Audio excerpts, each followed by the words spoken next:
ফিরে এলাম বিরতির পর। পরবর্তী যে খবরের দিকে নজর রাখবো, প্রতি বছর 5ই জুন বিশ্বজুড়ে পালিত হয় বিশ্ব পরিবেশ দিবস। পরিবেশের সংরক্ষণ এবং বিশ্বব্যাপী মানুষের মনে এই পৃথিবীকে বাসযোগ্য করে রাখার অঙ্গীকার প্রথিত করতে এই বিশেষ দিনটি পালন করা হয়। পৃথিবীকে রক্ষার জন্য এই দিন প্রতি বছর আমাদের যেন সতর্ক করে দিয়ে যায়। সতর্কতামূলক অনুষ্ঠান, বৃক্ষরোপণ, স্বচ্ছতা অভিযান, দীর্ঘমেয়াদী প্রকল্পের পরিচালনা করা হয়ে থাকে অফিসে, স্কুলে, সরকারি বিভাগে এবং স্থানীয় দপ্তরগুলিতে।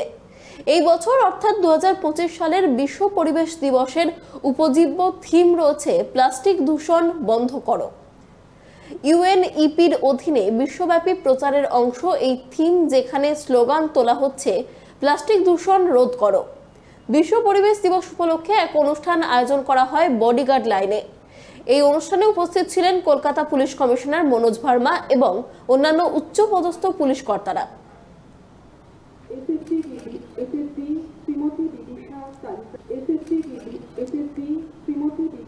গাছ কিছু লাগানো হয়েছে, কিছু গাছ ডিস্ট্রিবিউশন করা হয়েছে।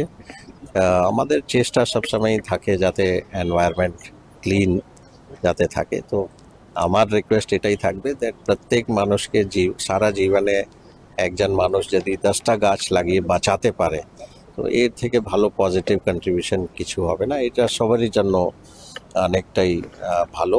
অ্যান্ড এটা দিয়েই আমরা চেষ্টা করতে পারি যাতে সেফ এয়ার সবাই যাতে পায়।